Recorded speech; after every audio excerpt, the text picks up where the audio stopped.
What up? What's cracking? What's fresh?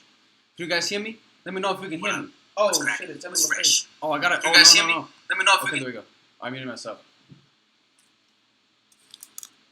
Fat streamer. Fat streamer eats on cam.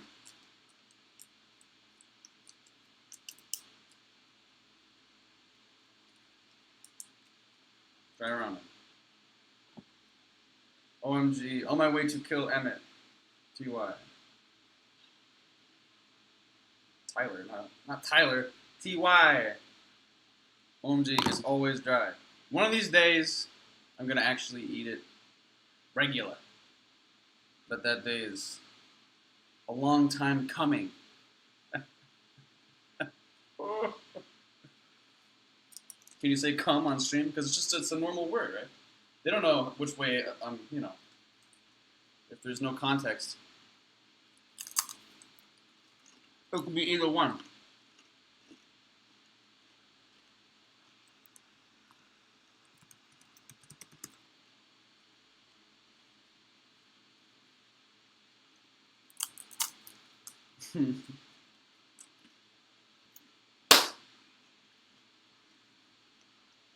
I figured it would be smart as a new upcoming streamer. I lowered I lowered something. I lowered something Jules told me to lower. I don't understand computers. I just do whatever she tells me to do. I got some dry ramen stuck in my throat. The streamer dies on cam eating dry ramen. The bitrate, yeah.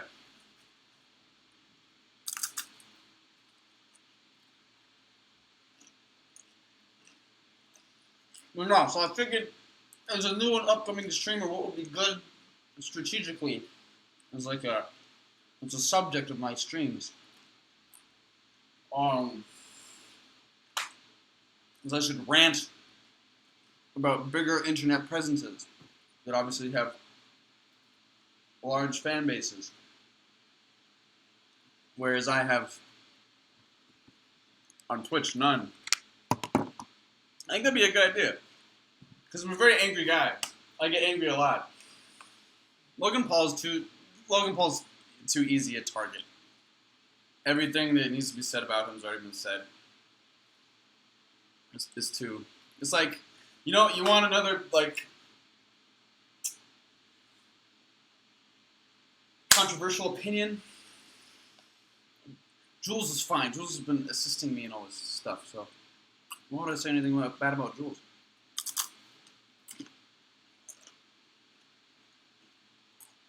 No, actually, what you just reminded me about, you said Logan Paul, and I was like, nah, it's too low a target. And that brings up a good point about what I always said about H3 Productions. My brother Max had actually been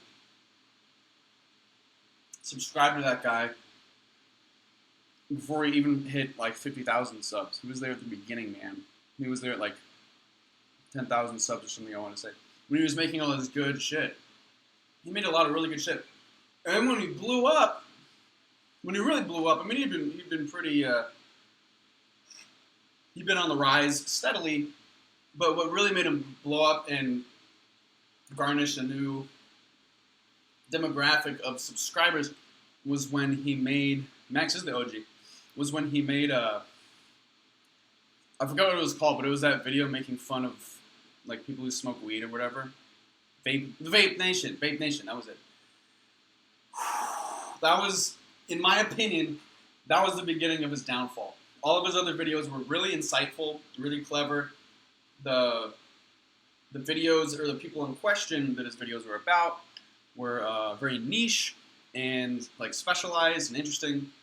But Vape Nation, that was such an easy target, dude. Yeah.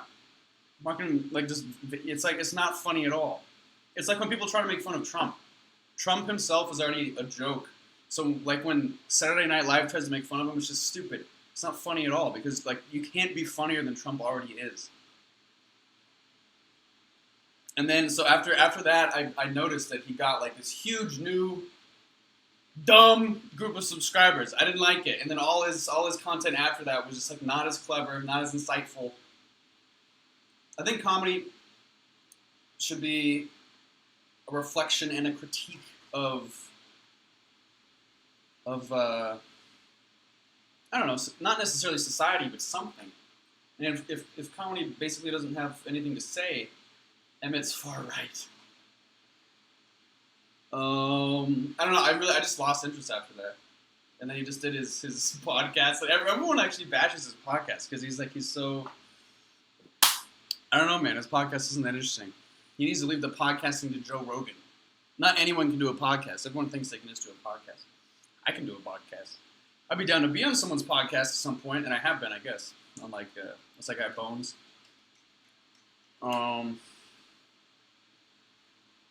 Did Logan Paul pretend he was colorblind? What did he do? Did he do one of those? I didn't see the iDubbbz. I haven't really. I kind of lost interest after the. It seemed like I feel like I knew exactly what he was doing. It was an easy target. It was an easy grab, and it was something that everyone knew about. Like vaping was big then. Yeah, his podcast is shitting on the same thing, and you can tell he's also like, I don't know, he's gotten full of himself, full of success. He's bagging on other people, and when people like, there was that one time when people were trying to get him to apologize for saying something. He was like a hypocrite. I forget which. You guys probably know what I'm talking about. It was some bad word. It was like the FA word. I think it was something. It was some bad word. His wife hot. Ethan. That's his wife's voice.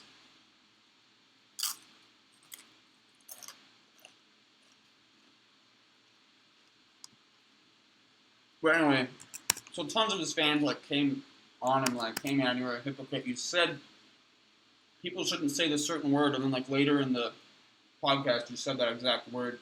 There's something like that. There's something to that effect. And he vehemently defended himself. He never apologized for it. He got like angry about it. I don't know, man. I just feel like he just thinks he's fresh as hell.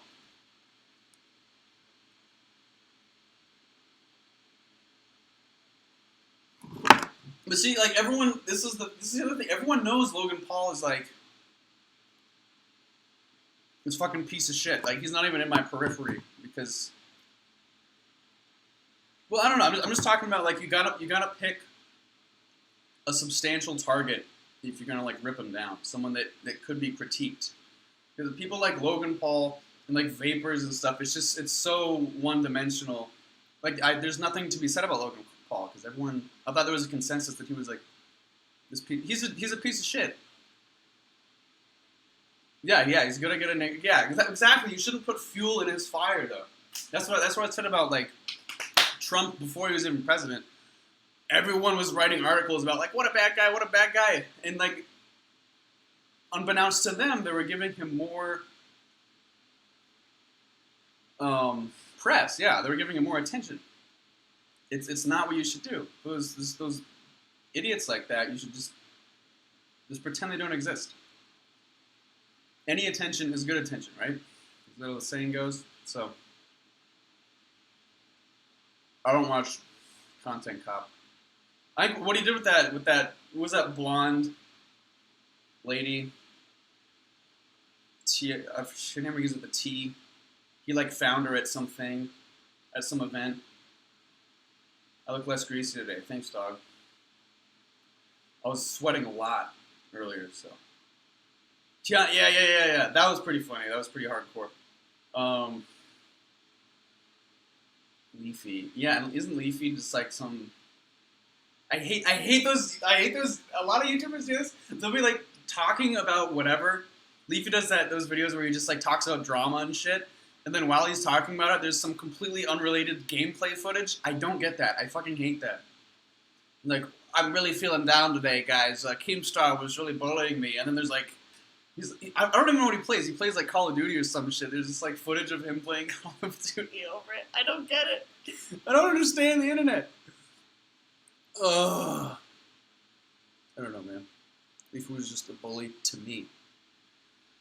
What do you mean, like personally to you, or just you think he's a bully?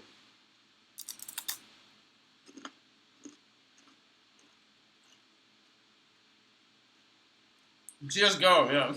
Stupid. I should make a video about, like, my grandmother passed away, and I'm, like, playing Oblivion, I'm, like, in the arena. Hey guys, it's really sad today. My grandma passed away. What the fuck is going on? I think your content is fresh. You, I don't know.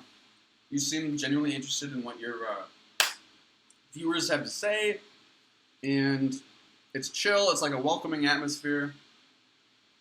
You don't have any drama. I dig it. And it's hard. I know everyone wants drama because drama gives you attention, but you gotta, on a moral scale, you gotta stay away from that shit.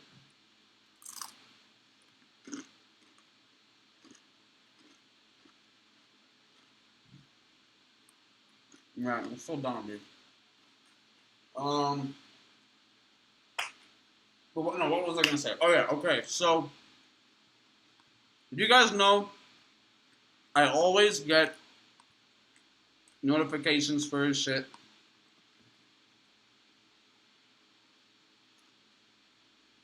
What?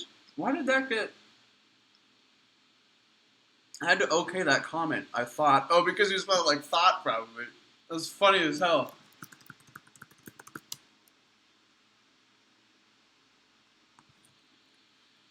I don't know, but there's nothing bad about that sentence. Stupid.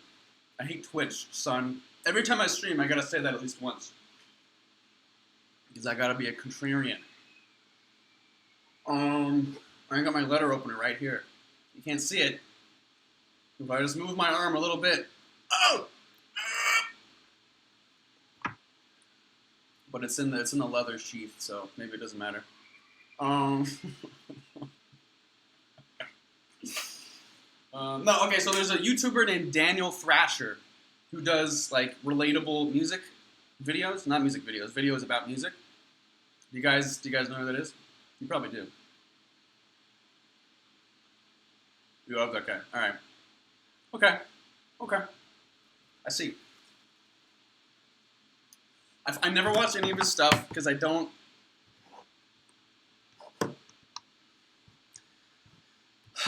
I'm not a big fan of that kind of content. But there's that one video that has like millions and millions of views. Old videos from like 2012. It was how I accidentally wrote the Office theme. Did you see that one? Did you like that video? Was that a fun video for you? Yeah, you like that one. You liked it. Are you a musician? This is a serious question. I'm not trying to like bring you down. I'm just curious.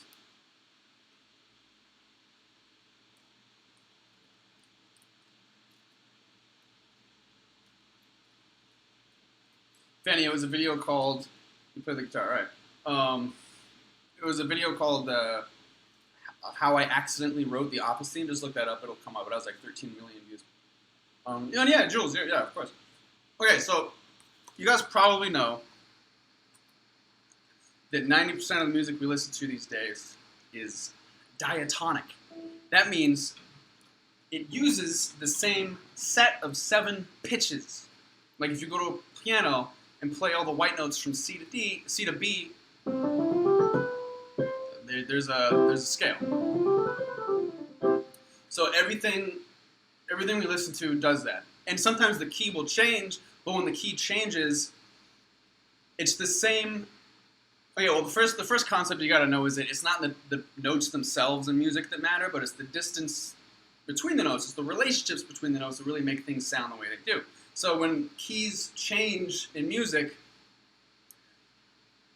if we list the pitches as just numbers, yeah, okay. So if it's 1, 2, 3, 4, 5, 6, 7, and then 1 again, those are the 7 pitches.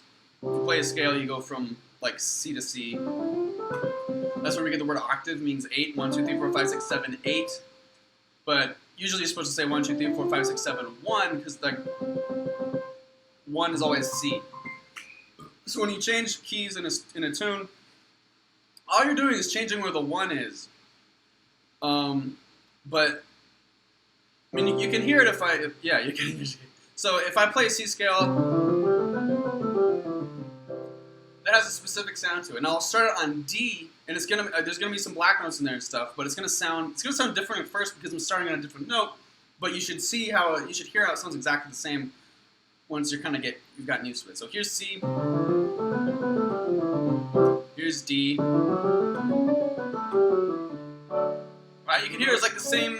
I mean, it would be a shitty melody if we call it a melody, but if it helps to think of it like that way. Or I start on B. Right? You can hear it's the same. And you can play a melody in different keys. So, no, I'm trying to explain to you why this video is just like bullshit. But we gotta start from the bottom. So let me play the Star Wars theme just to get it, to drive my point home. So Star Wars.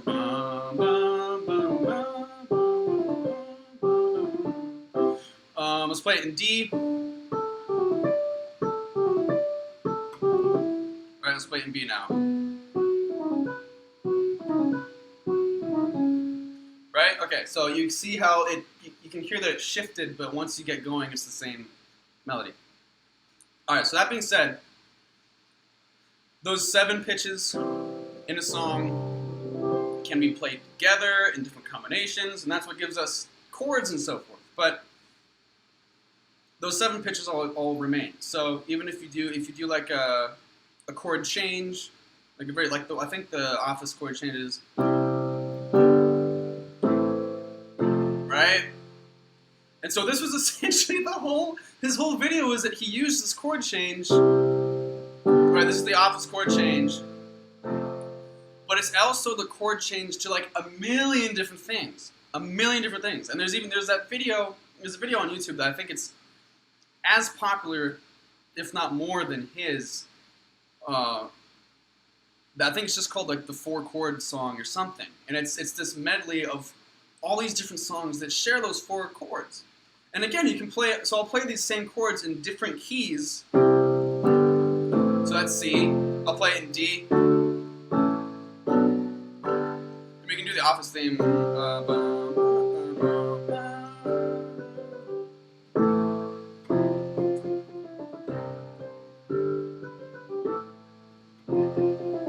would do it in D.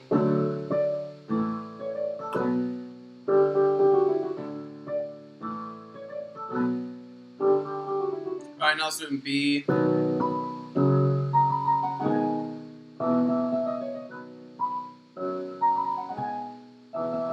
So you get it.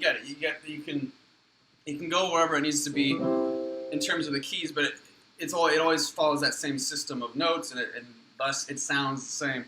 I'm finna go to sleep, man. Yeah, no, it's 1, 5, minor 6, and then 4. There's different combinations. Sometimes you start on the minor, so it would be like minor 6. If we're just for the sake of keeping everything straight, let's keep it in like a major key. So minor 6, 4, 1, 5. So it's the same. So we're always dealing with like 1, 5, minor 6, and 4. But so they can be different combinations. So the Office theme is 1, 5, minor 6, 4. And then like whenever something sad happens in a movie, it's minor 6, 4, 1, 5. So there's millions of different combinations. And it's just they represent themselves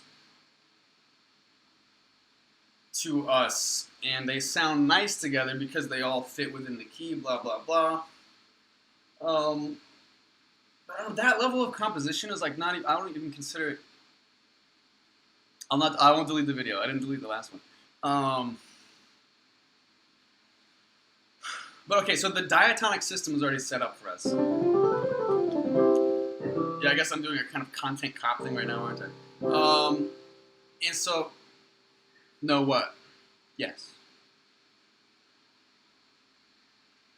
That's the system we've been using for hundreds of years. Yeah. Okay. Yeah.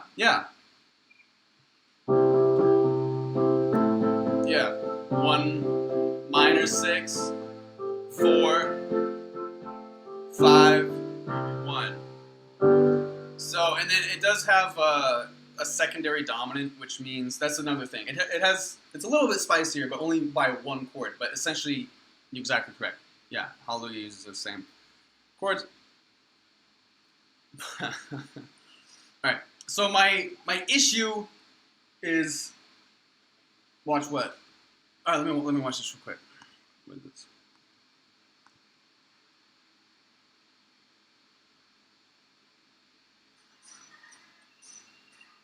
This is a 5-minute video. Well, I'll watch this later. I'll watch that in a bit. I think all that ketamine Yoda shit is hilarious. Max always like gets in on the internet shit before it blows up. He had been following that, there's a Facebook page called, who's that dinosaur-looking Jedi from Star Wars? He has like a stupid name. Coleman Trevor, that's his name. Coleman Trevor. There's a Facebook page called Coleman Trevor Core, and I think that's where the ketamine Yoda meme started. And he was like looking at those before it blew up. Like, he showed this to me months ago, a long time ago. He's always on the up and coming shit. He is, and he was on the 30-year-old boomer like the day it was created. He showed me the fucking 30-year-old boomer memes when it had like 2 likes or something. You know, he's insane. I don't know how he finds that shit so early on. Anyway, okay. So my issue is this: the only basis for the fact that it was accidentally The Office was these chords, but it could also have been a million different songs. And there are a million songs that follow that chord change. But because they're so self-evident and common to our scalar systems that we use in music these days, it's okay. I mean, if musicians were, you know, suing each other over like that chord change, there'd be so many fucking allegations, so many, it would just be ridiculous. It wouldn't make any sense, because everyone uses those at some point. But, so it would have been legit if it was like something in the melody that was similar, because melody over chords is what makes music identifiable. Chords get used, they're recyclable. A lot of changes are very recyclable, and that's just the way it's going to be. And even then, like when there's weird changes, like, okay, if someone used every subsequent change from like my song Northwind in the Sun, if they used that exact chord change all the way through the melody and then put a different melody over it, I'd be like, because I wrote that specifically to be unusual, and it's a long chord change. It goes for like 32 bars or something. So that would be like too specific. But if musicians were just suing each other over using these chords and shit, yeah, no, he was like, a lot of the video is just him like jamming on this fucking change. He was like, I wanted to write a new tune.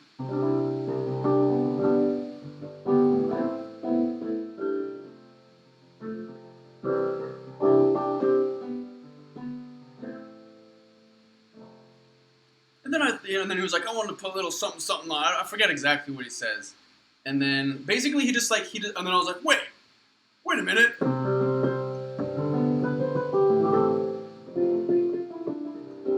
that's how I actually wrote The Office. Whoa, like it's supposed to be mind blowing.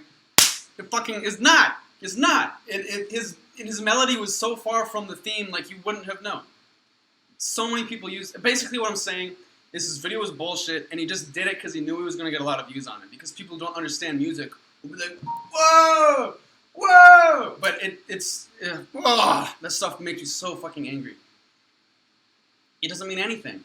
And then it's weird to me that like that can get such a reaction that it did, and at the same time, that video about the 4 chords that points out that there's so many songs that use those chords can also be as popular, and there's some disconnect. It's like they saw that video, they got it, like, wow, a lot of these songs use similar chords, but But I mean, I'm sure there's got to be a similar demographic that watched both of those videos. But I didn't see one comment that was like, "Yeah, man, it's just those chords." And I know he knows that too because he's a musician. So I know he was completely cognizant. Yeah, do watch it with ad block. he knew exactly what he was doing, and he just did it because he thought like, wow, people who don't understand what's going on will think this is mind blowing, but it wasn't. And I haven't watched any of his videos since then. That stuff just, I don't know, man. And I don't like that there's not more, in the music side of YouTube, a lot of videos that are actual tutorials. Like, there's some seriously good guys on YouTube. There's this woman, I forget her name, she does a lot of, like, jazz improv tutorials and stuff, and she's good as fuck. And she doesn't have that many subscribers. She has, like, just over 100,000 subscribers or something. But she's seriously good. Like, I'd be surprised if she wasn't teaching at a university and doing well for herself.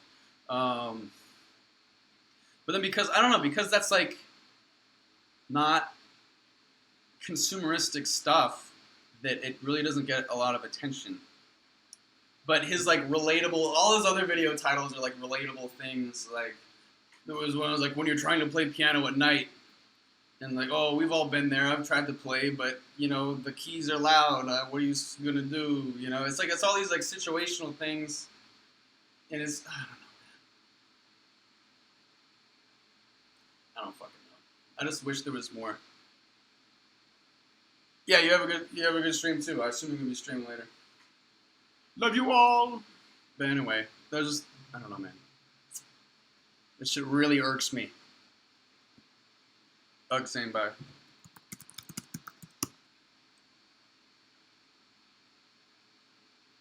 YOPTY. What does that mean? I don't know what that means. Well, I think what I'm trying to say is, like, he knew what he was doing, but it was, like, fucking malicious. Because he knew it was bullshit, and he knew it would get a lot of views.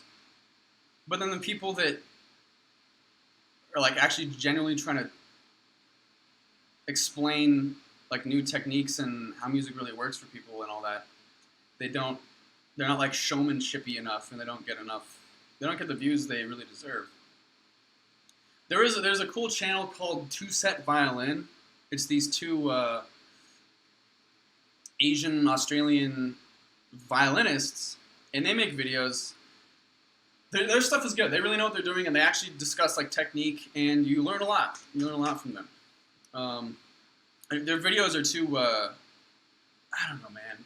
The editing style, the popular editing style on YouTube is just, like, too much for me. Everything's got to be, like, zoom in here, zoom in there, some fucking effect. There's not, like, 10 seconds that goes by without some funny edit. And that stuff is, like, too much for me. I don't like it.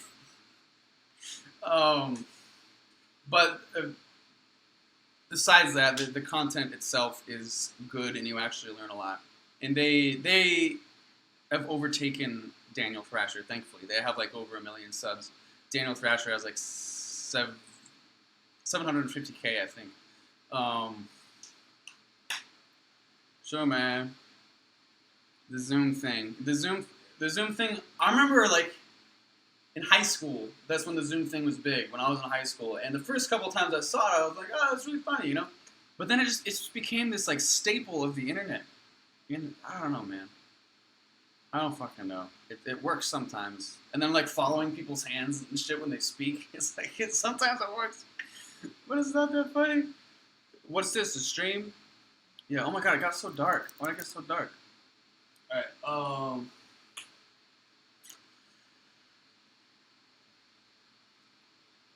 I just think, I don't know. The internet should have been, and this was the big, like, grand idea when the internet first sprouted, was that it was going to be this massive, it was going to be like the Library of Alexandria in the air, It was going to be like this unlimited pool of knowledge. And it could be. And it's okay to have, like, entertainment and stuff, but it's sad when very short attention span like groundless, pointless videos usurp all the actual like good stuff that you can find on the internet. I mean, I get why it happens, but it happens to such a volume that it's just like it's kind of disheartening. But what can you do? You know, what the fuck can you do? Oh my, where's my phone at? I'm waiting for a call. Let me find my phone real quick.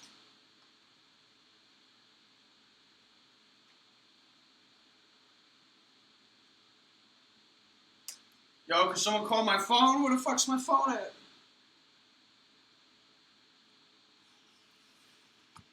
Oh, it's under the ramen noodles. All right, I got it.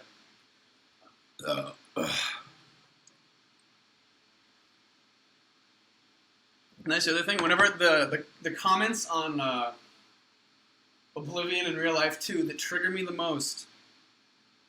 Ooh, I think all my Twitch stuff is just gonna be ranting because I'm an angry guy.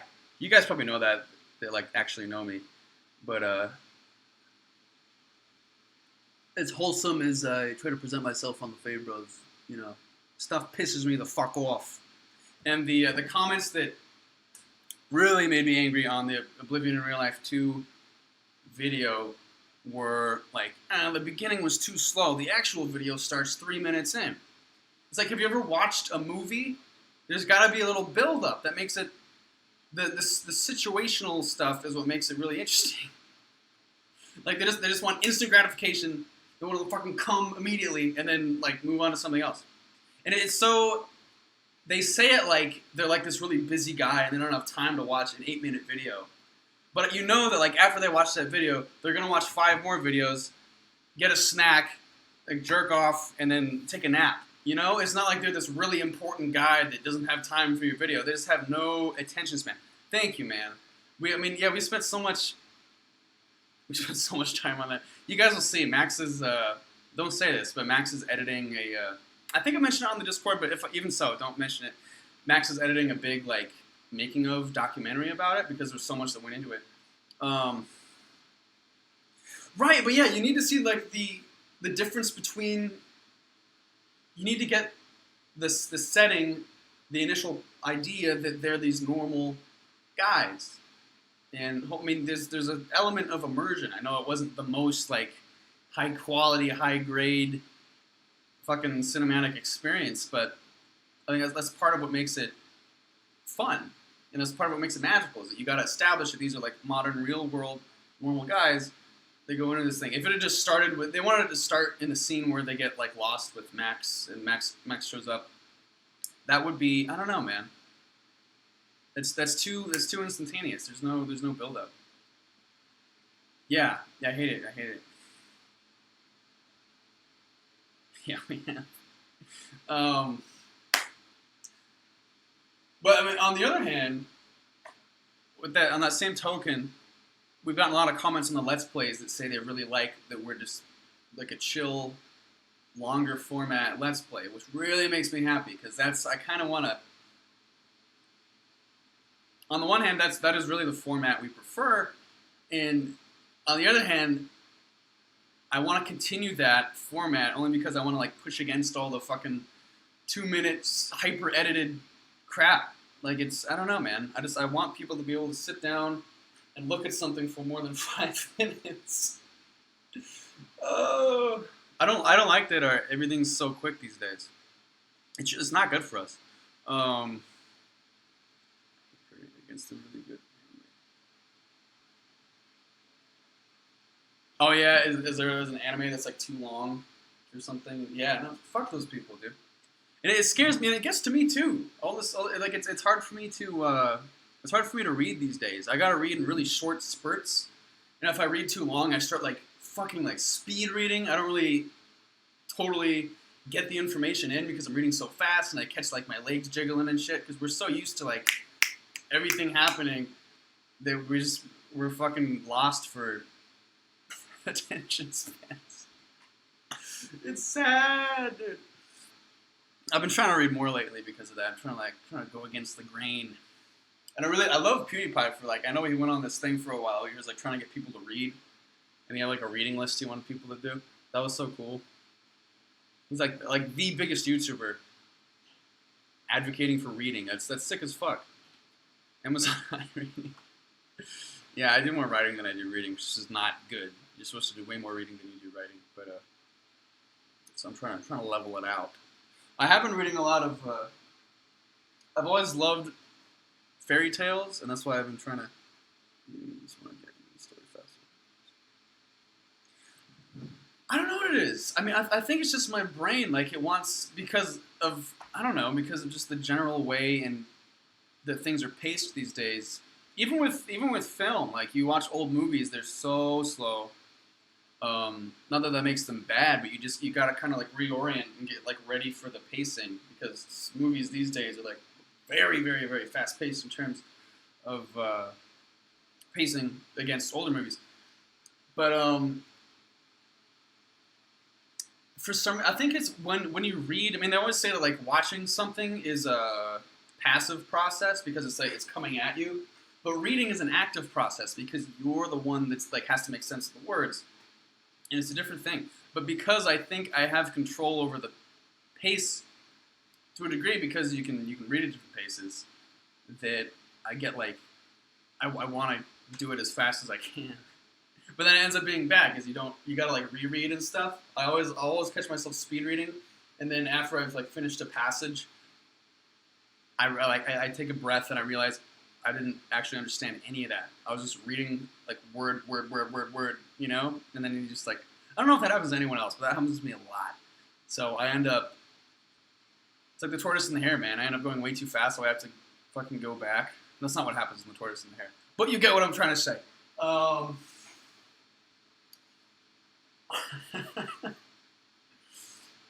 no, I have been reading a lot of more fairy tales. A long time ago at this not a yard sale. It was like an old bookstore sale. They were going out of business because all the bookstores do.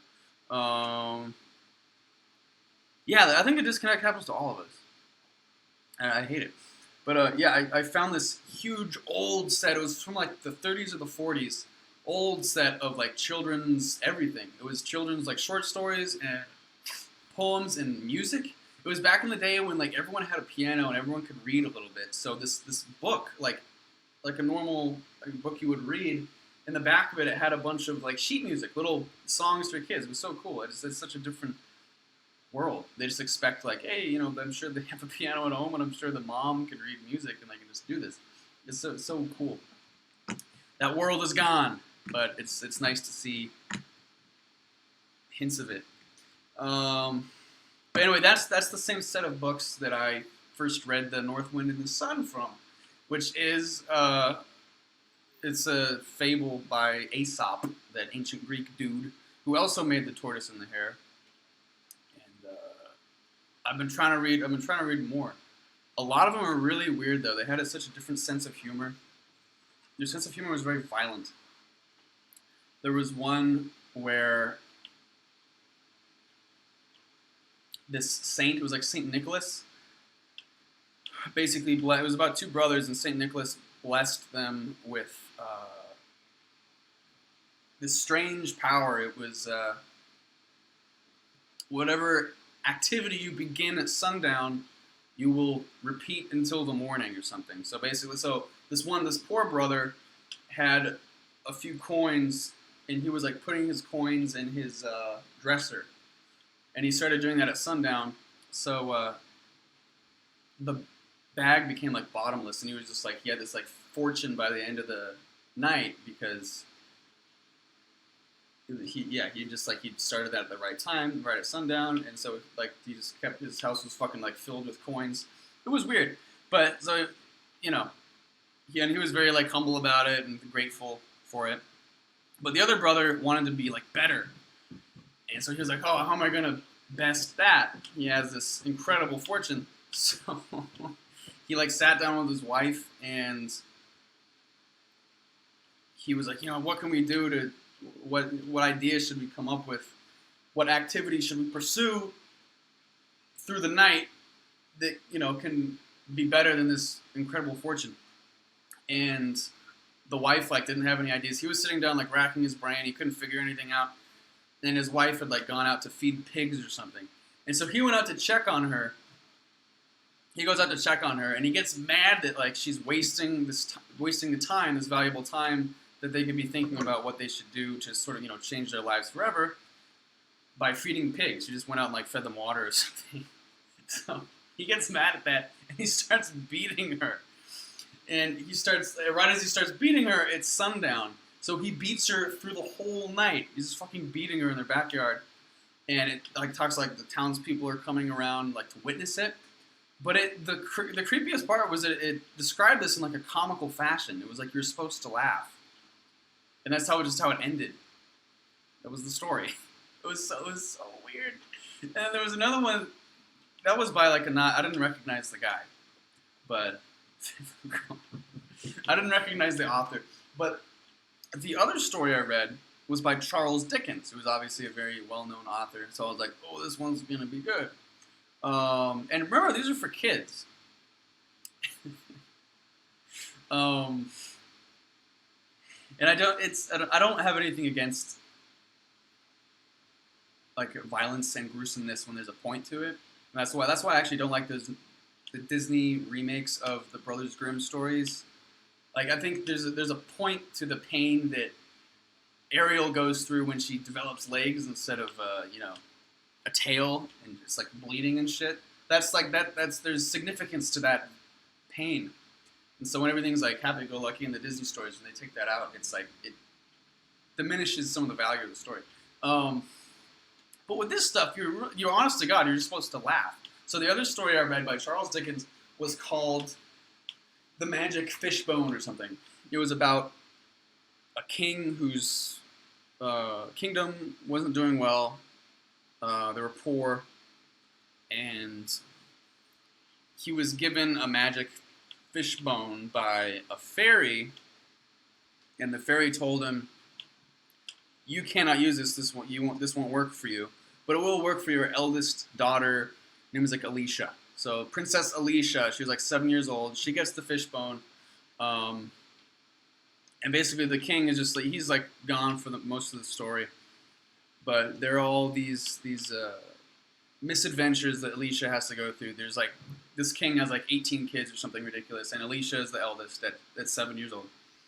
And like one kid falls and like breaks his leg or something, and she has to tend to that.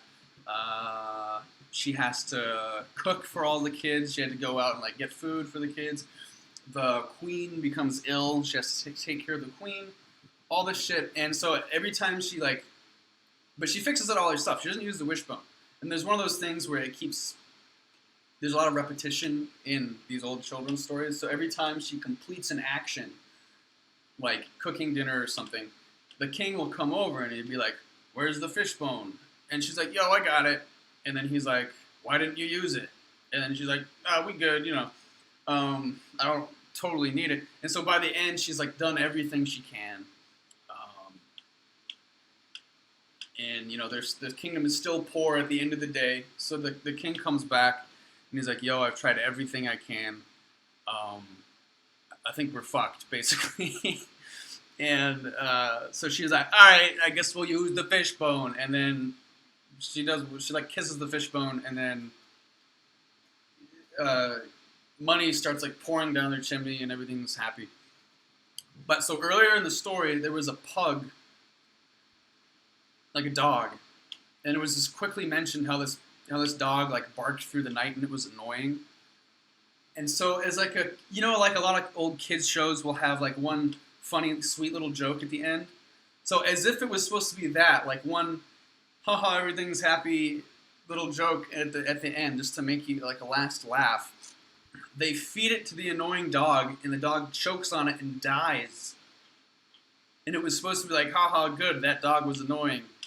I guess that fishbone was of some use after all. And it was like, what the fuck? This is so weird. They throw in like beating your wife and killing a dog is like these jokes. It was so weird, man. It was so fucking weird.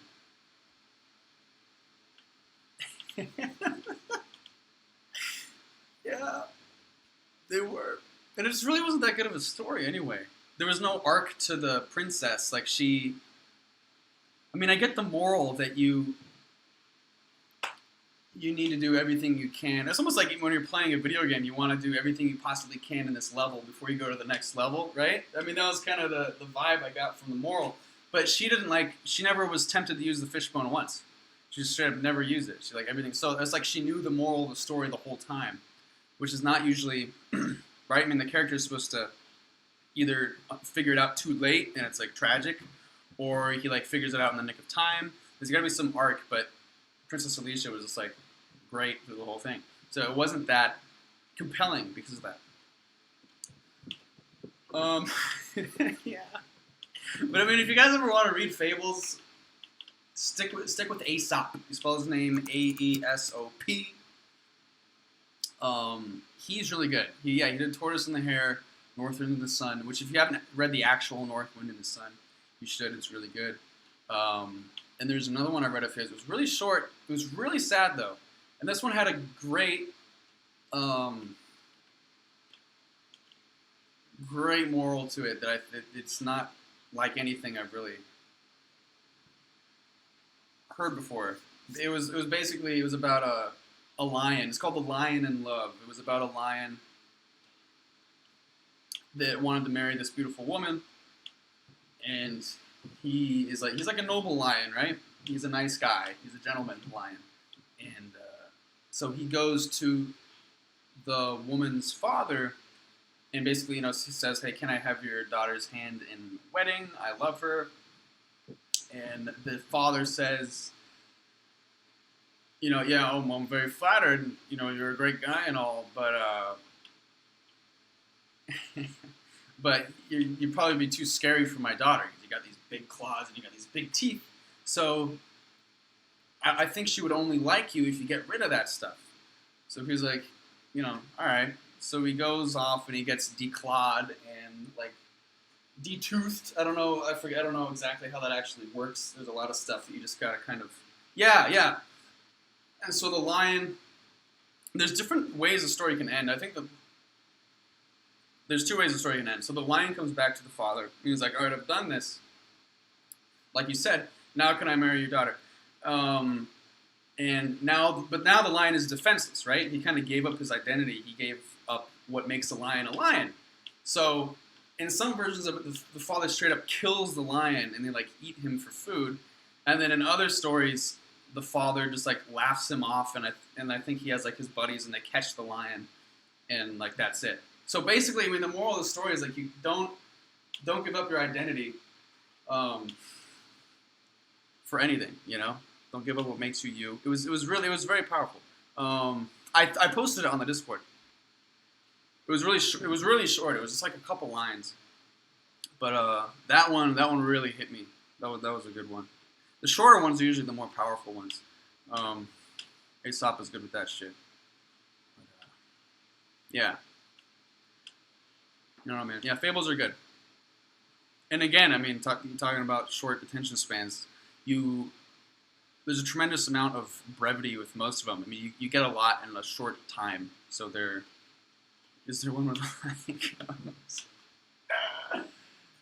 I don't think so. Maybe that's another alternate ending I haven't found yet. But, yeah, man. And those are universal. A lot of those are like, I mean, I know they're for kids, but it's like, everyone loves fucking Pixar movies.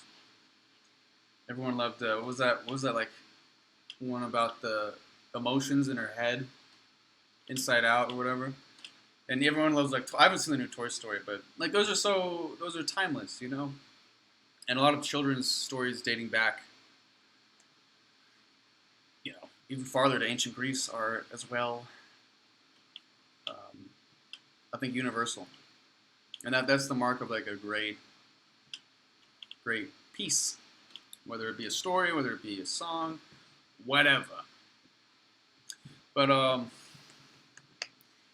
I don't like that Disney takes out all the violence and the tragedy, because that has its place.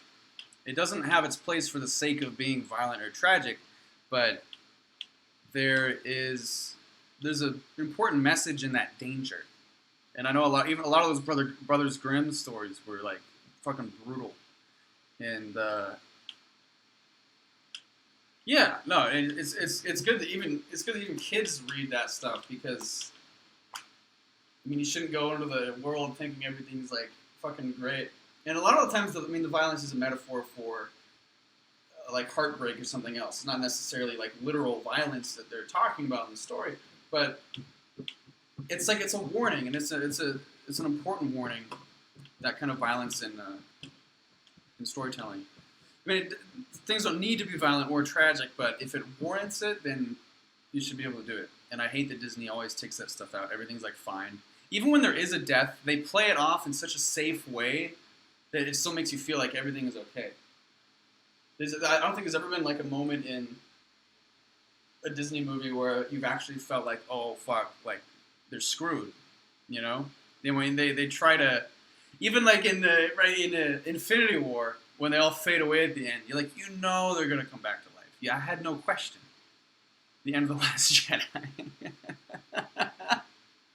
Yeah, no, yeah, that's true, but I don't think that was intentional.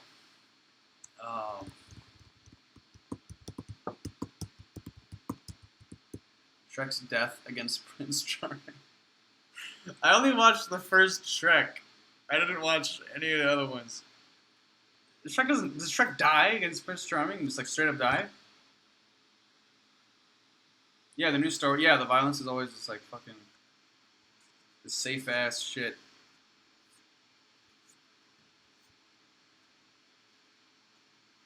Cancel them. Oh man.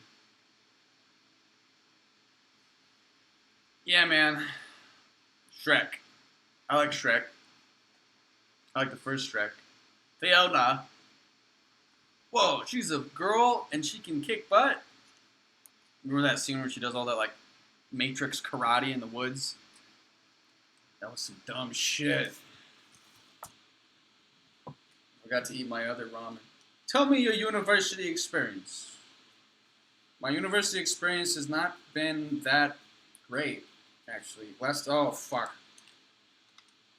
I missed the ramen.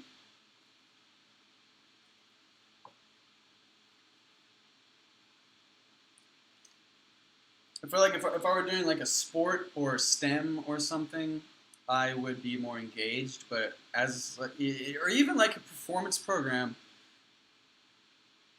like if I were playing violin or something in an ensemble, I would probably be more active. But as like a composition major, there's not that much intermingling with the school that you do, and it's kind of depressing. Yeah, no, yeah. The first time I went to it, well, the very first time I went to community college. It was fun enough, um, but yeah, this is my second time. But yeah, I don't know. Community college was all right, but there's always like a lethargy to community college. It kind of gets to you after a while, and you're like, oh, I gotta get the fuck out of here. I had a shitty. My counselor that like gave me all my classes and stuff was also my choir director, and that fucked me in the ass because he did this to all the students. The choir community at that college was kind of small, so he would like rope you in to the choirs as long as he could, and basically, in doing that, you took a bunch of classes that you didn't need to. He would put you on this like slow path less traveled track that made you it was built to keep you there as long as he could keep you there for. And I wasn't really wise to that until like the end of my second year there. This is quiet. No, actually that was in college, but in the Amazon High, the choir that he's talking about is actually like my high school choir. There's so many fucking there's so much of a competitive energy in my high school choir, particularly, actually. I mean, in any choir, but definitely my high school choir. There was just like animosity between kids, and a lot of those choir kids are just very disingenuous. I don't know. I get shitty vibes from them. It's also like drama kids. I noticed that a lot of the drama kids are actually like true to life dramatic. It's not even that they're good actors. They just like fucking drama, and there's like drama among the drama kids. I was never in drama myself, but I played piano for their plays and stuff sometimes. I don't know. Performance kids are it's fucked up. A lot of them are. And they love like real life drama and that fucking I don't know that guides a lot of their social life and it's gross. I don't like it. But yes, I mean his Alex's whole assessment of all the different music classes was pretty much like my assessment of the ones that I went to in my high school. I get the choir animals really well. Yeah, no, it's fucked up. And then band kids were really weird. They're just like the same kind of like they're like awkward nerds, but they're very extroverted. So it's like they have this like uncomfortable, kind of gross, dumb sense of humor, but they love to like fucking yell about it. And I don't know, like the band kids are just weird. I do love like high school band music and stuff, but I don't know, man. The band kids were like their own little world. It was just weird, and you couldn't like. I would have felt uncomfortable trying to get in on that because I didn't really vibe with them. But yeah. But I was in string orchestra. I think all 4 years because everyone was super chill. There were a lot of like athletes in orchestra, which was really weird. A lot of like track and field kids, baseball kids. But none of them were like I don't know. Everyone was just super chill. Yeah, what I said in the book is pretty much like my personal experience with strings.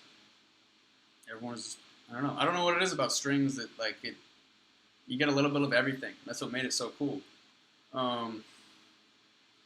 Yeah, I don't know, man. You gotta be careful with choirs.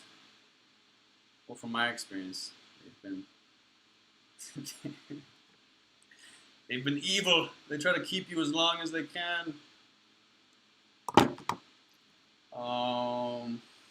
But yeah, so my first time at university as a composition major, it just wasn't. I felt so unfulfilled because when you're like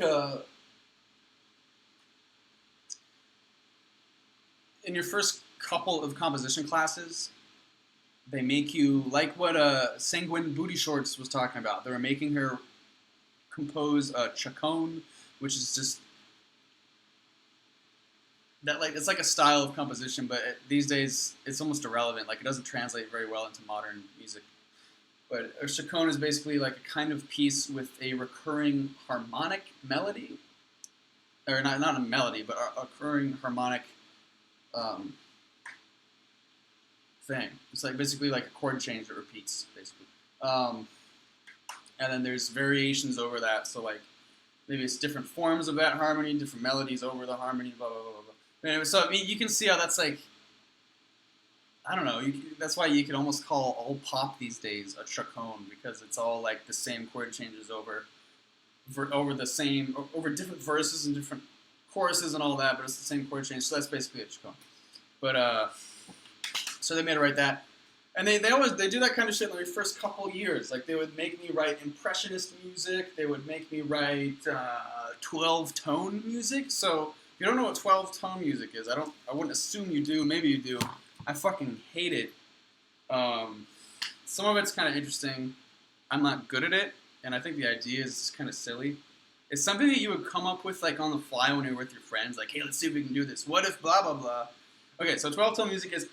In music, there are 12 pitches in total, actually. So, like I said before, diatonic music with scales and stuff, that's 7. But that's only using 7 of the 12 total pitches there are in all of Western music that we use. So those pitches are between the white notes and the black notes.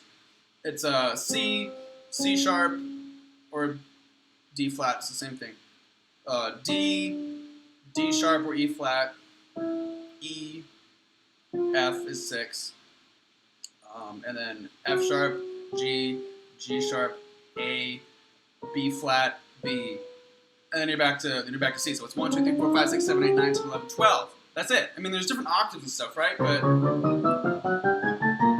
that's it. That's all there is in music, which is weird when you think about it. Crazy. But so basically, 12-tone music has this silly little rule that once you play a note, like if I play an E flat, I can't play that E flat again until I've played every other note that is possible for me to play. So shit ends up sounding like, and that goes for every next note. So like if I play this E flat, then maybe I'll go to D, but then I can't play that D until I've gone all the way back around to the E flat. So stuff ends up sounding like, there, I played all 12 notes once. Now I can go back to E flat. That's 12-tone music. So it ends up sounding like this creepy nonsense. Stuff like that. I mean, and you can play chords too, but so if I play like these 4 notes, I can't play those 4 notes again until I play all the other 12 notes. So I can go like, boom, boom, boom. There was all the 12 notes. I just played them in 3 chords. Yeah, it puts you in this really small box, and it all ends up sounding very similar and not musical at all, really. Because again, I mean, the whole thing that makes music emotive is the relationships between the notes. And so when you're constricted to like only 1 note at a time, and then you got to go back, it all ends up sounding very, very similar and very, I don't know. Yeah, you're restricted to a lot of certain things, and there's a lot of certain things you can't do.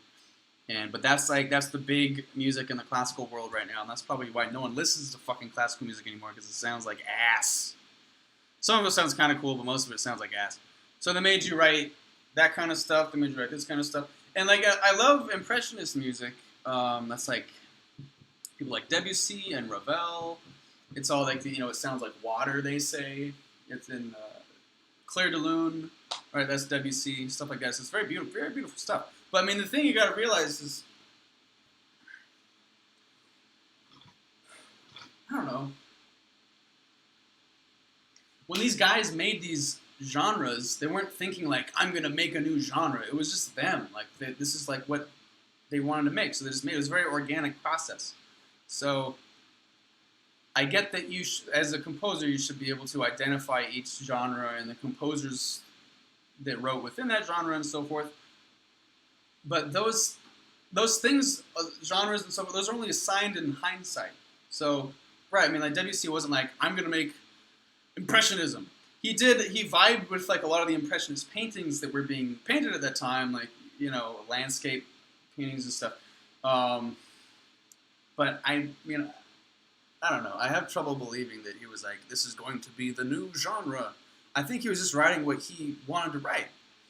And Clair de Lune, Clair de Lune is a beautiful piece. There are a lot of classical music pieces that like they're popular for a reason. And that's a good one. One that's not popular for a reason is fucking. I forget what it's called. I'm glad I forget what it's called.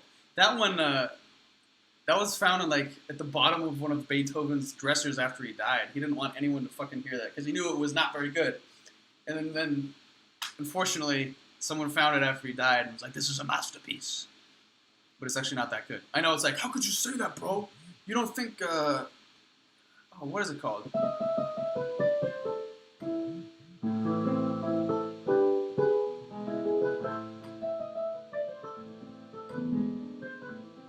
Yeah, it's not. At least that it gets more interesting as it goes on. It gets to that faster part.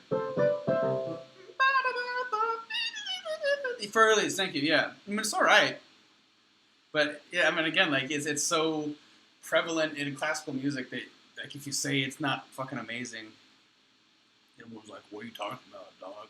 But even Beethoven didn't think it was that good. Same thing with Leonard Bernstein, who was a 20th century composer. He wrote West Side Story. That was I don't know if you guys know what that is. It's a musical. It's like a retelling of Romeo and Juliet with greasers. It's like different greaser gangs, like in Bully. And yeah, it's like there's like this fucking pinup girl that's like part of one greaser gang, and then there's like the Johnny Vincent of the other greaser gang, and he likes the pinup girl, and so it's like it's straight up Romeo and Juliet, but it's just like a New York City version of Romeo and Juliet. And it's good. It's very good. Leonard Bernstein was a great composer, so everything he wrote was pretty good, pretty damn good. And from a greaser movie. But that was his like least favorite of all the stuff he did. And I mean, though it was very good, I agree. Like when you gauge it against all of his other stuff, it wasn't that good. And that like blew up. That became his biggest thing. I think that's what got him on like Time magazine. He was really the last like classical fucking rock star, man. After he died, like everyone just forgot about classical music.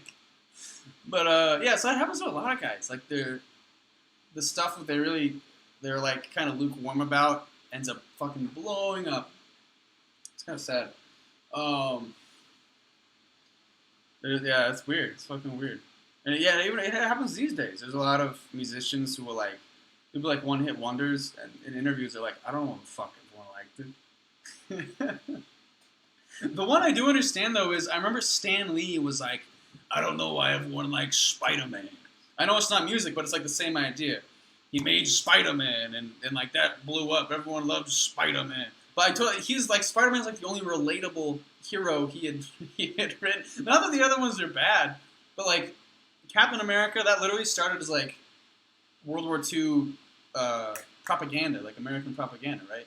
Captain America was just like the perfect soldier. That's his whole shtick. And I love Captain America, but I see why like you couldn't vibe with him because no one else is like this super soldier.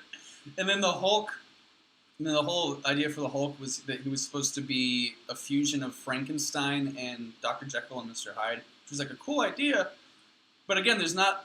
I mean, like it's a cool concept, you know. When he gets angry, he loses it, blah blah blah. But otherwise, he's just this regular guy. Captain Marvel, yeah, she's the most relatable of all. But I mean, the thing with Peter Parker is that he's just a dude. He didn't ask for this to happen to him. All the other guys had at least some say in it. Like Bruce Banner was trying to create the serum. Obviously, Steve Rogers was like, he volunteered himself for this program or whatever, I think. But Peter Parker he was just like this, you know, just bro, just this fucking like nerdy high school student, and then this happened to him completely against his will, and he just had to kind of run with it. That's what made him so cool. And then the whole fact that he also has to, yeah, he's just a nerd trying to get a GF, and the whole the fact that he has to remain anonymous is super cool too. And that whole like playing catch up where you like I gotta be this kid, I gotta keep my grades up, I still gotta be like a upstanding normal citizen and love my Aunt May and everything, but then at night I gotta fucking save the city. Yeah, a most relatable character group. No, yeah, so like I don't know, man. I don't know all the characters he might have made before Spider-Man. I know those like Captain America and Hulk were big too, but then he made, because I remember the first time Spider-Man was ever revealed was in a Fantastic Four comic. And again, the Fantastic Four are astronauts. So, I mean, they're still cool as hell, but, like, they're not very relatable. These, like, fucking, these genius astronauts. So I really do think Spider-Man was the first one to, he hit the mark with kids, right? Because every kid felt like, oh, this could happen to me. That's what makes it so exciting. No kid feels like they could be this super soldier or an astronaut or even this, like, brilliant scientist that turns into the Hulk, But when it's just a dude, that's what makes it so exciting. But I think that's also why the origin stories are more popular, and that's why like producers trying to keep rehashing the the Spider-Man origin story, because we kind of we live the story like surrogately through him. It's exciting. You kind of feel like you're on the ride with him because you're at like a level playing field in the beginning, and then he gets the powers, and you're like, well, you get swept up into this whole thing along with him. And so I think like the sequels and stuff, it's harder to like go into it if you're not a big Spider-Man fan. Yeah, X-Men's super interesting because it's like the whole almost like 60s civil rights thing where there's like racism against the mutants. That's got a whole other thing going on that is really cool and relatable in a different way. But I think that's why Spider-Man's universally relatable. And I think it's funny that Stan Lee didn't know why. He was just straight up like, I don't know why, Spider-Man. I just like doing his voice. Oh, man. Yeah, X-Men is sick. I remember when I was in like 4th grade, I want to say. And one of those X-Men cartoons was really big on TV. I got to play. This was before. I don't remember Wolverine was always pretty big, but I think the Cyclops or whatever with the red eyes was like kind of on par with him, or at least that's how I remember when we were kids, because everyone wanted to be fucking like Cyclops, and all the girls wanted to be Storm, and I got to be Wolverine. Whenever we played X-Men on the playground, I was Wolverine, dude. It was sick. Yeah. And then when we played Dragon Ball Z, I got to be Trunks from the future. I was always these badasses. I was always like the jaded badass.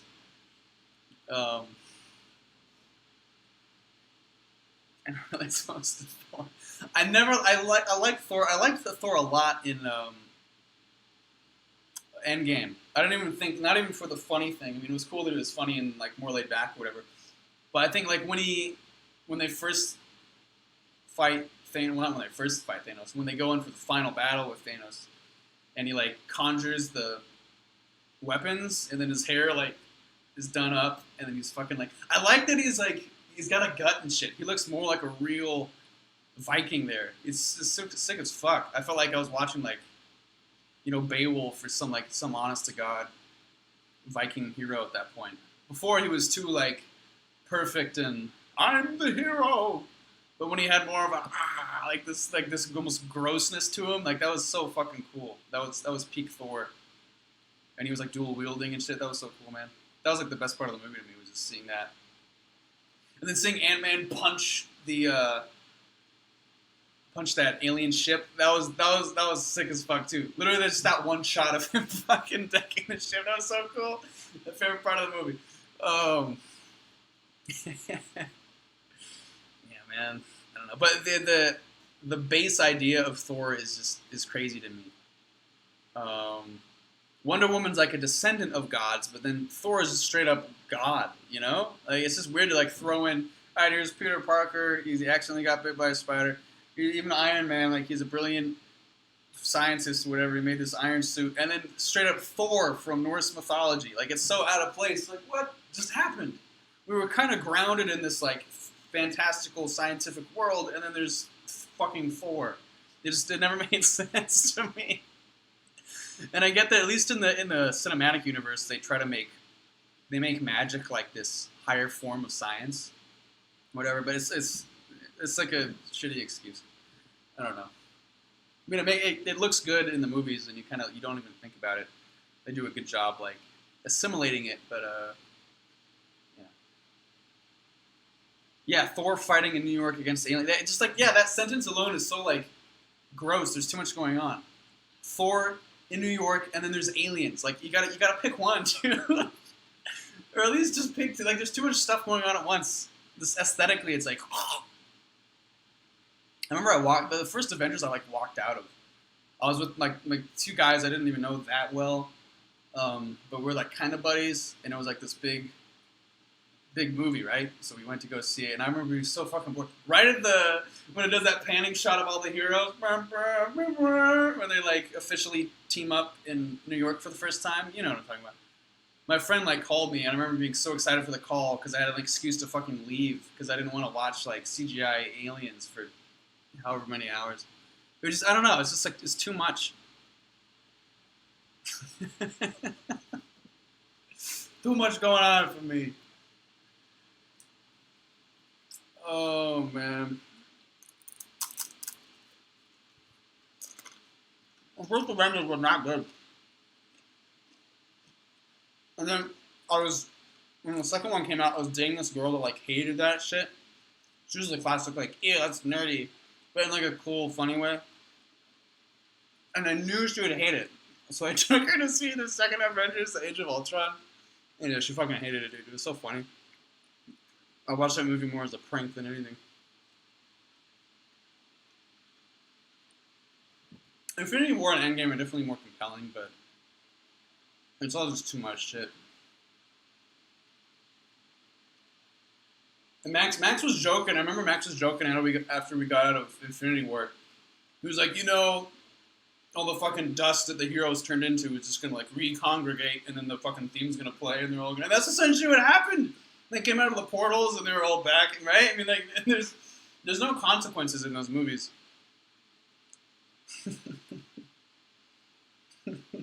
I'm a DC stan. I love Marvel. I mean, I really do love Marvel, but it's just. Marvel encompasses so much that it's not like I can't just indiscriminately love all of it or none of it, you know. But yeah, man, I don't know. I think a lot of these heroes have too long a track record. Like I thought it would have been cool as fuck if Iron Man was like just this one event where he gets himself out of Afghanistan or wherever the fuck it was in the first movie. Like it would have been almost more powerful if like yeah, the whole idea of Iron Man was like this big fucking like escape / revenge thing where he builds his suit, because it's too much for like one lifetime, one person. It would be almost like slightly believable if it was this one crazy thing like you heard about on the news. This guy builds this like impenetrable suit and he gets himself, you know what I'm saying? There was this guy that rigged this like bulldozer with a bunch of like plated armor because he was like dissatisfied. Wasn't dissatisfied. That's putting it lightly. He fucking hated his job, and he was done with it. So he made this master plan. Right, I know they're not meant to be believable, but if they're so not believable that they're just like floating up somewhere, I don't know. That's when I start to lose interest. But yeah, there's this one guy who like built this impenetrable bulldozer. You can look this up. I forget what it's called. It's called like Killdozer. That's what it's called. Killdozer, one word. And he went on this rampage where he completely like destroyed the building he worked in. And there was like a SWAT team called on him, and they couldn't do anything because he was in this big fucking like metal machine. And then I think he just like offed himself when he was done. He just fucking killed himself. But Killdozer, like rigging together this like crazy fucking thing, and then like getting revenge. That's like that's a lot like Iron Man, right? Like could have been Iron Man. He could have rigged together this thing because I told him to build one thing and he builds another, and they're like too dumb to like realize that he's not doing what they said, and then he just fucking like escapes. But then that would be it. There's too much like mentally for one guy to handle. I don't know if I said handle. It's too much mentally for one guy to handle to keep that going for the rest of his life. You know? I don't know. Oh, YouTube promotes Smackers Massacre. Everyone promoted that massacre, dude. The Killdozer thing, everyone was like, fuck yeah.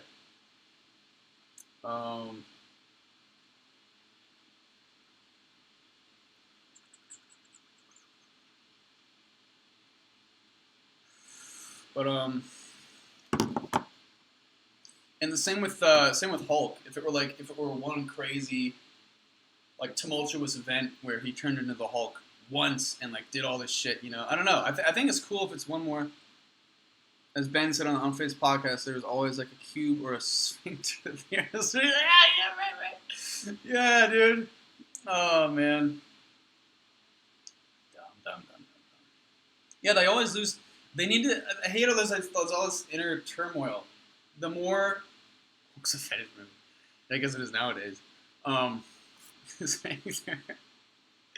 don't like how like Thor's fighting Loki and like that'd be like super being is fighting every other super being. DC does that better, where it's like Batman is this fucking like horrific, terrifying presence to like thugs, and then Superman is like this god entity to regular mortals.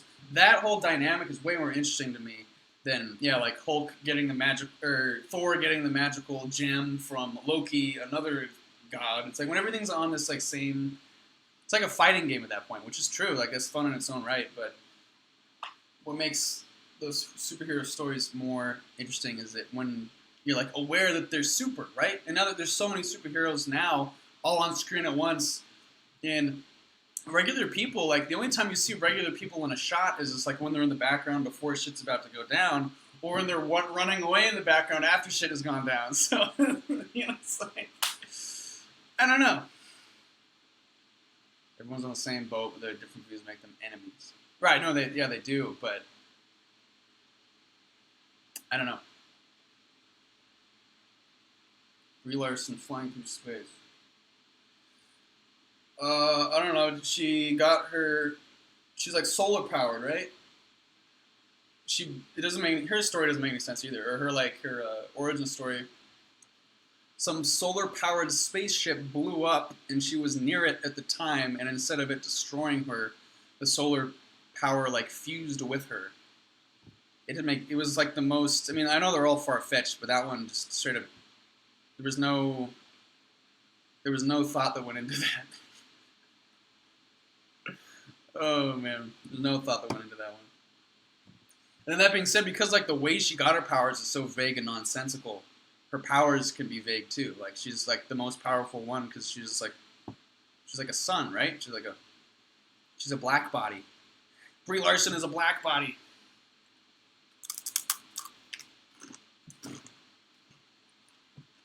That's a term for sun. I'm not calling it like African American.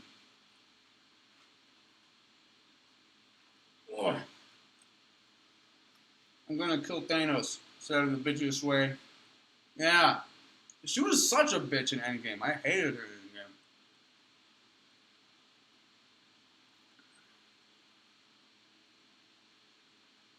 Captain Nuke.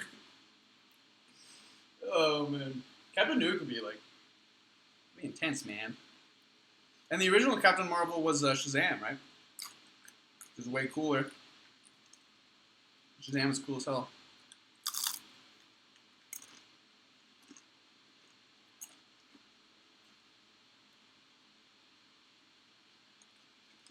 She's like, yeah, she's definitely a caricature of an empowered woman, but there can be like good icons, like Princess Mononoke and Ellen Ripley, which I've mentioned many times, but hers is just, when you present a character that's so undefeatable like that, it's like you're admitting defeat in a way, you know? If you make this indestructible character, it's just too much. That whole woman empowering thing is done. Yeah, right. Yeah. And there was that article about the new Terminator or something, when they acted like having a badass female was like a new thing for the Terminator franchise.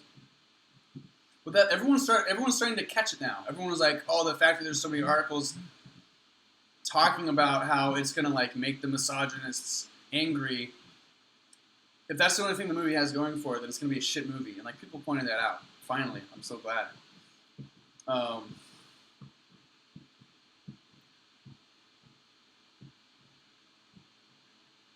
When executives I think executives are specifically looking for movies, like in scripts and stuff, that empower women, and they're forcing that idea onto the movie. So that's never good. Don't do that.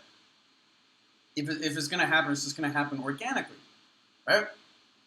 Yeah, I mean, yeah, everyone knows there have been plenty of badass females in movies, but you just didn't think about it because you cared more about the character as a person than the fact that she was a woman, which you should.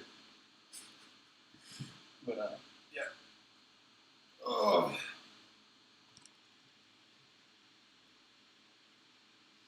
Thriller movies, yeah. That one is actually, I mean, the idea behind that one, don't dox me for saying this, but it's pretty clear. The idea behind, like, the always having a female in, like, horror movies. Besides, well, Alien doesn't count because, I mean, first of all, she wins. She's, like, probably the most competent of the whole crew.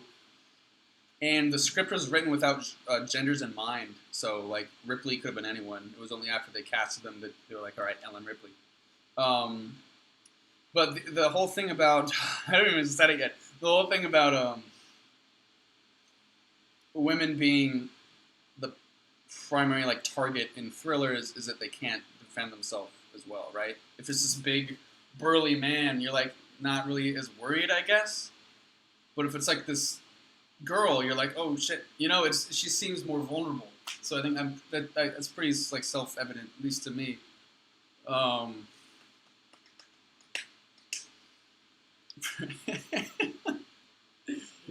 man, I'm not saying it makes them better, but like it's pretty clear that's why they do it. And a lot of the horror movies I like don't even have. Well, obviously I love Alien, but I also like The Exorcist. Obviously, the I guess the tragedy of that movie is the little girl, but she's like a little girl, so you know that's more the point, is that she's like a minor, very young person. And really the main character is that male priest. And I like Rosemary's Baby was good. But that was creepy because it was like all this preordained shit. It was almost, I mean, it had to be a female because it literally, if you guys haven't seen Rosemary's Baby, it's a good one. It's really slow paced because it's old, but it's a good one. And then Hereditary is really good. And then everything, if you guys haven't seen Hereditary, everything kind of targets around the one male guy. So I don't buy into the female being scared makes it better thing. But this, like, it's always in slashers when there's like there's a killer about. It's always in slashers like that there's like a female protagonist. And I think because there's like a higher, it promotes like a higher sense of tension. Like that. But yeah, I don't know. I don't fucking know.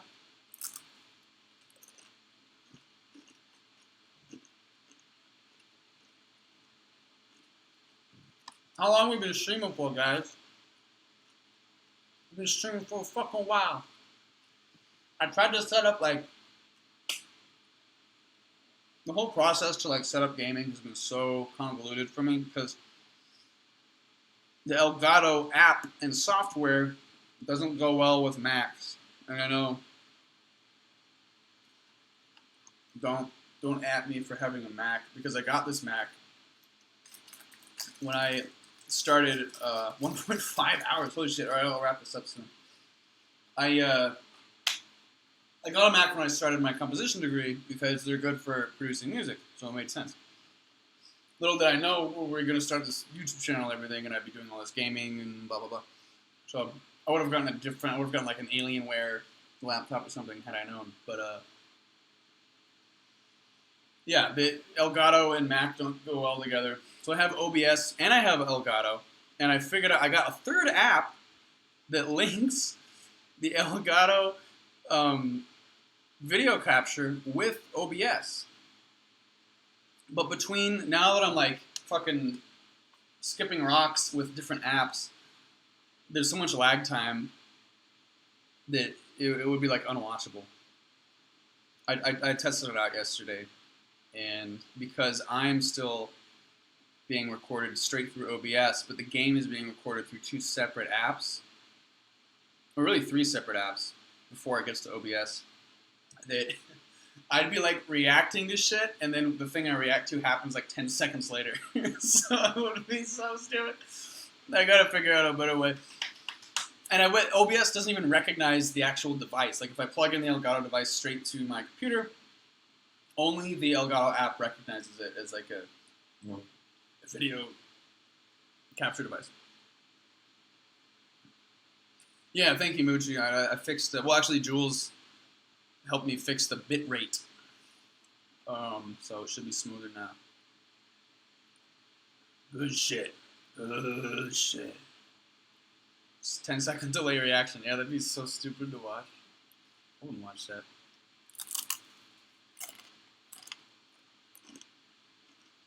Okay, guys. Let's see if I can find the subject of today's stream, which I only actually talked about for like 10 minutes maybe. 10 or 15 minutes was that stupid Daniel Thrasher video. I hate that guy.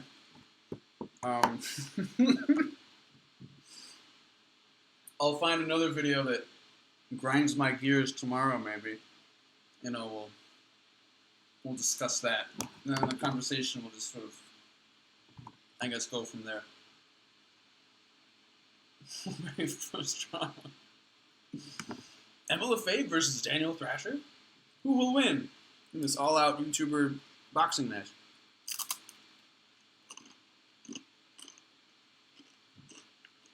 I say that he's obviously a real musician, so he knew what he was doing. And he knew that was total bullshit. But it's genius. It really is genius, but it's like, it's so like, ha ha ha, they'll never disrespect me. It's like, it's so like meddling and evil, what he did. It really is. He knew it was straight bull, and he knew everyone would go for it. So that stuff just like pisses me off. But I love you all, and I'll see you around. Don't forget to eat your dry ramen. Take care.